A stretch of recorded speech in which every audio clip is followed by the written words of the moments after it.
할렐루야. 여러분 안녕하십니까? 최병환 장로입니다. 일을 하다가 너무 밤이 늦은 것 같습니다. 아마 옆에 밭이라서 소음 공해가 안 날까 염려가 되지만은 그래도 말씀은 전해야 되기 때문에 이 자리에 앉았습니다. 이제 함께 기도하고 말씀을 들으며 은혜를 받습니다. 기도합니다. 전능하신 하나님, 감사와 영광을 돌립니다. 온 나라가 선거의 열풍으로 휩싸여 있습니다. 그러나 하나님, 기초가 무너지면 집 전체가 무너진다는 사실을 우리는 알지만은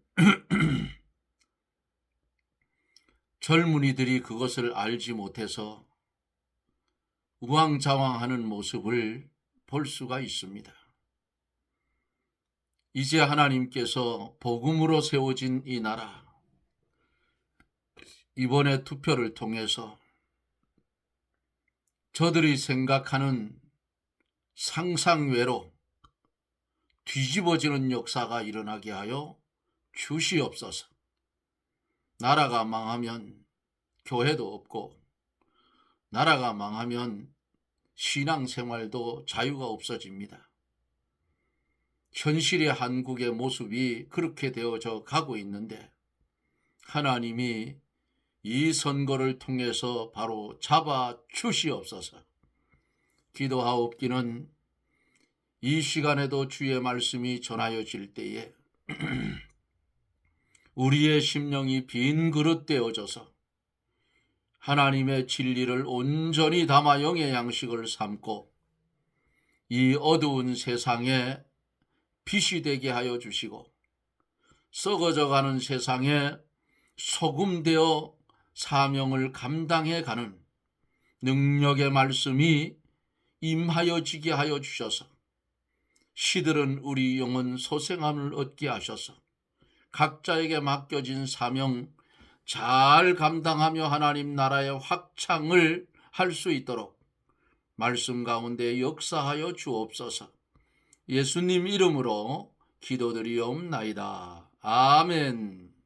하나님의 말씀 마태복음 7장 1절로 5절까지 제가 대독해 드립니다. 비판을 받지 아니하려거든 비판하지 말라. 너희의 비판하는 그 비판으로 너희가 비판을 받을 것이요 너희의 헤아리는 그 헤아림으로 너희가 헤아림을 받을 것이니라. 어찌하여 형제의 눈 속에 있는 티는 보고 내 눈 속에 있는 들보는 깨닫지 못하느냐. 보라, 내 눈 속에 들보가 있는데 어찌하여 형제에게 말하기를 나로 내 눈 속에 있는 티를 빼게 하라 하겠느냐. 외식하는 자여, 먼저 내 눈 속에서 들보를 빼어라.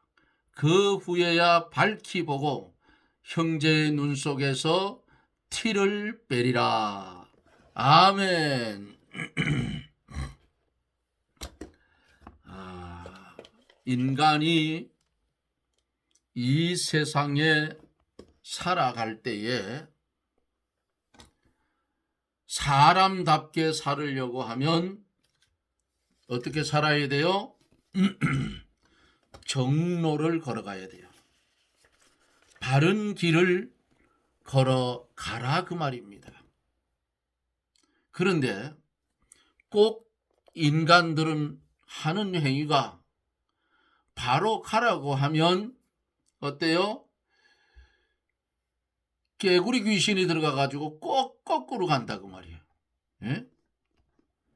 오늘 본문에 있는 말씀 보면은 너희가 비판을 받지 아니하려거든 너희의 비판하는 그 비판으로 너희의 비판을 받을 것이요.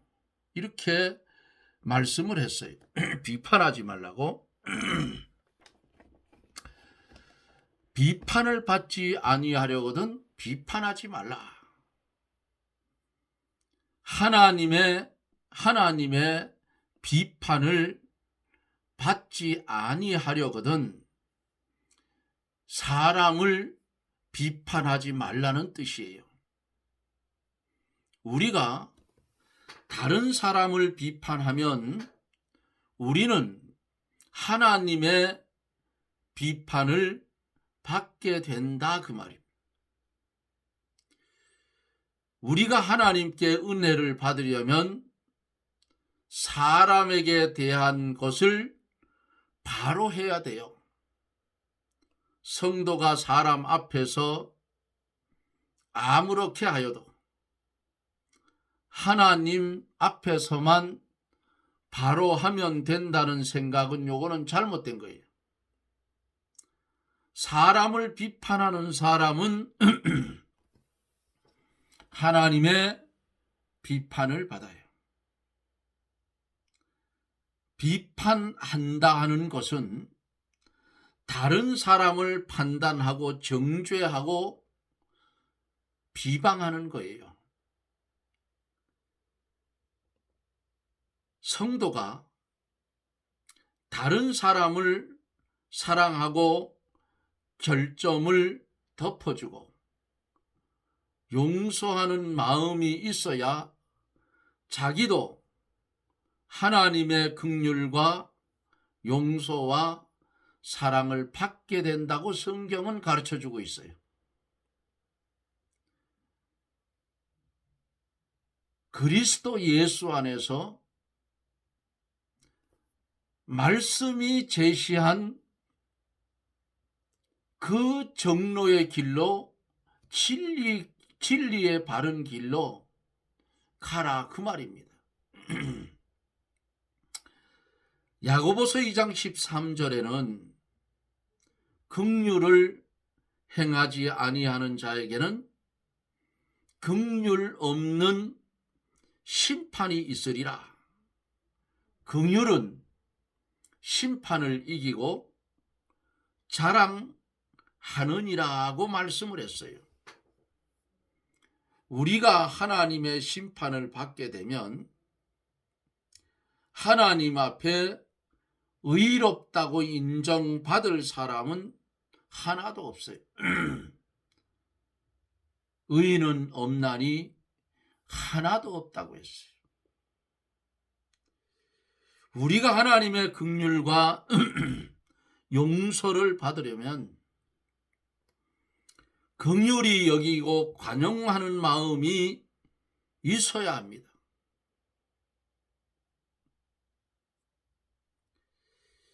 일만 달란트 빚진 사람이 갚을 것이 없으므로 주인이 그 빚을 탕감을 해 주었는데 탕감받은 그 사람이 자기에게 100데나리온 빚진 사람을 만나서 당장 갚으라고 했어요. 이때 100데나리온 빚진 사람이 뭐라고 했느냐? 참아 달라고 하여도 참아주지 않고 빚을 갚지 않는다고 감옥에 가두었어요. 그러니까 빚을 탕감해준 주인이 그것을 알고 1만 달란트 탕감받은 그 사람을 불러다가 뭐라고 했어요? 성경에 보니까 이 악한 종아, 내가 너를 불쌍히 여긴 것 같이 내 동관을 불쌍히 여김이 마땅하지 아니하냐 하고 책망하면서 탕감하여 준 1만 달란트를 다시 갚으라고 했어요. 이 무엇을 가리키는 말씀인가요? 진리에 어긋난 문제는 날카롭게 비판을 가해야 하지만은 진리 문제가 아닌 것은 얼마든지 용서해 주는 아량이 있어야 돼요.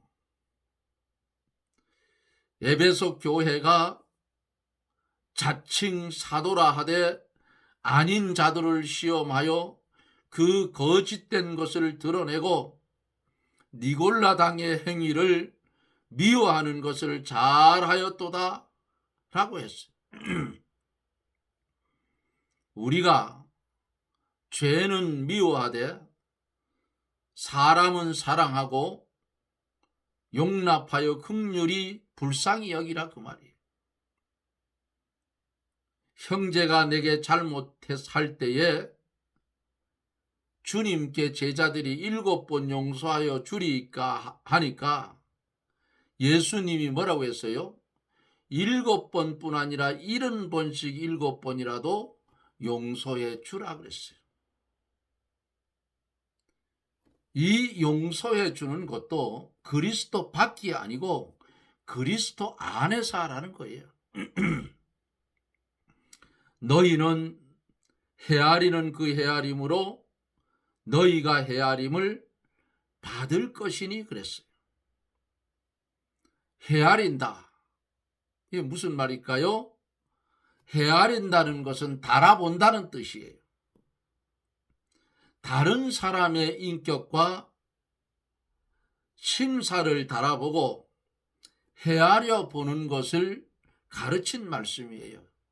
즉, 저 사람이 몇 푼짜리나 될까? 저 사람이 나를 사랑하나 사랑하지 않나? 저 사람이 나를 어떻게 생각할까? 하고 자기 생각대로 추측하고 계산하고 헤아리는 일은 옳지 못하다 그랬어요. 다른 사람의 잘못이 드러났더라도 본문은 다른 사람을 헤아리는 입장에 서지 말고 그 사람을 사랑으로 권면하고 또 그 사람이 회개하도록 기도해 주라고 가르쳐 줍니다. 그러므로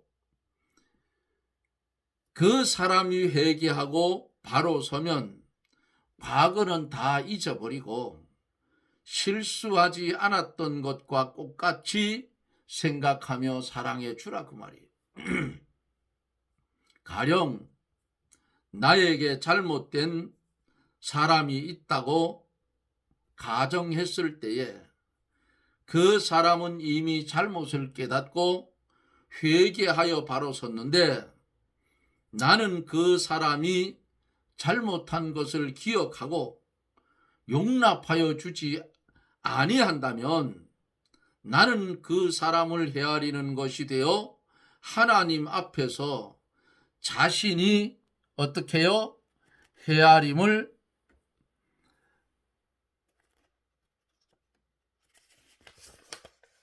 받게 된다 그 말이에요.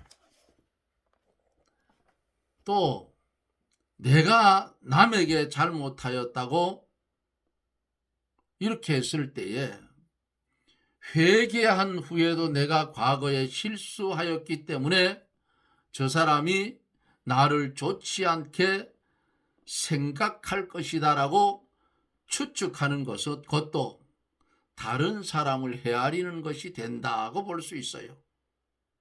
우리가 남을 헤아리는 것은 이것은 마귀의 시험이요. 성도의 세계는 다른 사람의 허물을 덮어주는 세계요. 회개할 때 7번씩 7번이라도 용서해 주는 거다 그 말이에요. 이 용서해 주는 것도 그리스도 밖이 아니고 그리스도 안입니다. 어떤 사람은 무조건 아니에요. 그리스도 안의 사랑이에요. 그리스도의 밖의 건 헛것이라고 말이에요. 바울이 마가 때문에 사도행전 15장 39절에 보면은 심히 다투었어요. 그러나 마가가 회개한 후에는 바울이 마가를 데리고 오라. 저가 나에게 유익하다고 했어요. 이것은 과거에 마귀가 잘못한 것을 바울이 다 어떻게 용납해 준 태도라 그 말입니다. 형제를 긍휼히 여기고 사랑해야 자기가 하나님의 사랑과 긍휼을 받을 자리에 들어가요. 우리가 믿음 생활에 있어서 하나님에 대한 면만 치중하고 인간에 대한 면을 무시해도 안 된다 그 말이에요. 하나님의 것이 나를 통해서 하나님의 것이 사람에게 나가야 된다 그 말입니다. 하나님께 받은 것을 사람에게 주어야 하나님께로부터 하나님 것이 또 내게로 또 온다 그 말이에요. 오면 또 주면 돼요. 하나님께 받은 것이 다른 사람에게 나가지 않으면 하나님의 것이 다시 오지 않아요. 마치 수도꼭지에서 물이 나가야만 수도국에서 물이 오는 것과 같다. 수도국에 있는 물은 맑은 물을 계속하여 공급받으면서도 수도꼭지를 열어서 물을 내보내 주어야 물을 받는 거 아니겠어요? 우리가 하나님의 무한한 사랑과 긍휼과 사랑을 받아서 다른 사람에게 그 긍휼과 사랑을 계속 받은 대로 나눠줘야 돼요. 그래야 우리가 하나님의 긍휼과 사랑을 더욱 많이 받을 수 있다 그 말입니다. 남을 헤아리고 비판하는 것은 벌써 신앙에서 떠났다고 보면 돼요. 그러므로 이렇게 되면 온전한 구원을 이루어 가지를 못하게 됩니다. 내가 남을 헤아리고 판단하면 내 자신이 하나님의 비판을 받고 하나님의 헤아림을 받아 망하는 가운데로 들어간다는 사실을 잘 기억하십시오. 3절로 5절에 보면은 어찌하여 형제의 눈 속에 있는 티를 보고 내 눈 속에 있는 들보를 깨닫지 못하느냐. 보라, 내 눈 속에 들보가 있는데 어찌하여 형제에게 말하기를 나로 내 눈 속에 있는 티로 빼게 하라 하겠느냐. 외식하는 자여, 먼저 내 눈 속에 들보를 빼어라. 그 후에야 밝히 보고 형제의 눈 속에 티를 빼리라. 이렇게 말씀을 했어요. 형제의 눈 속에 있는 티를 빼려고 하지 말고 자기 눈 속에 있는 들보를 빼는 사람이 되라고 성경은 가르칩니다. 내 눈 속에 있는 들보, 이게 뭐예요? 자기 속에 들어있는 부패성, 죄악성을 가르쳐서 들보라 그랬어요. 우리 성도가 자기 속에 들어있는 죄악성을 들보와 같이 큰 줄로 알고 그것을 뽑아내려고 힘을 써야 돼요. 요 부패성을 날마다 조금씩이라도 갉아서 빼내어버리는 사람이 되어야 믿는 일을 하는 사람이라고 볼 수 있어요. 사람이 형제의 마음 속에 있는 죄는 볼 수 없고 행동으로 나타난 죄만 우리가 볼 수가 있어요. 자기 속의 부패성에 비하면 형제에게 나타난 허물은 아주 극히 작은 거예요. 자기 속에 있는 부패성은 굉장히 큰 겁니다. 이것을 다른 사람은 보지 못하지만 자기는 볼 수가 있어요. 그러므로 형제의 눈 속에 있는 것은 티이고 자기 눈 속에 있는 것은 들보라고 했다. 그렇게 우리가 봅니다. 성경이 그렇게 가르쳐요. 그러므로 우리 성도가 자기 속에 있는 들보와 같이 큰 부패성을 찾아 빼내버리는 일을 부지런히 해야 됩니다. 사도 바울이 뭐라고 했어요? 나는 죄인 가운데 괴수라고 한 것 같이 나는 전적 부패한 자이고 내 속에는 선한 것이 하나도 없는 자임을 깨달아야 한다 그 말이에요. 이 죄성 때문에 하나님 앞에서 안타까워하고 탄식하고 그것을 뽑아 내어버리려고 힘쓰는 사람이 되어야 진실한 성도라고 볼 수 있어요. 그렇지 않으면 어떤 사람이 돼요? 외식하는 사람이 된다 그 말입니다. 성도가 다른 사람의 결점과 잘못한 것만 들추어내면서 자기 속에 있는 더럽고 악한 부패성을 발견하지 못한다면 이 외식하는 자라고밖에 볼 수가 없어요.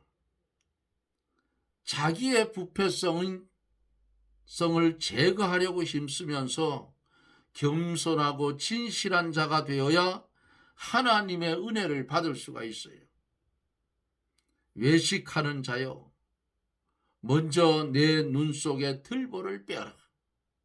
그 후에야 밝히 보고 형제의 눈 속에서 티를 빼리라 그랬어요. 사람 속에 있는 죄악성은 뭐예요?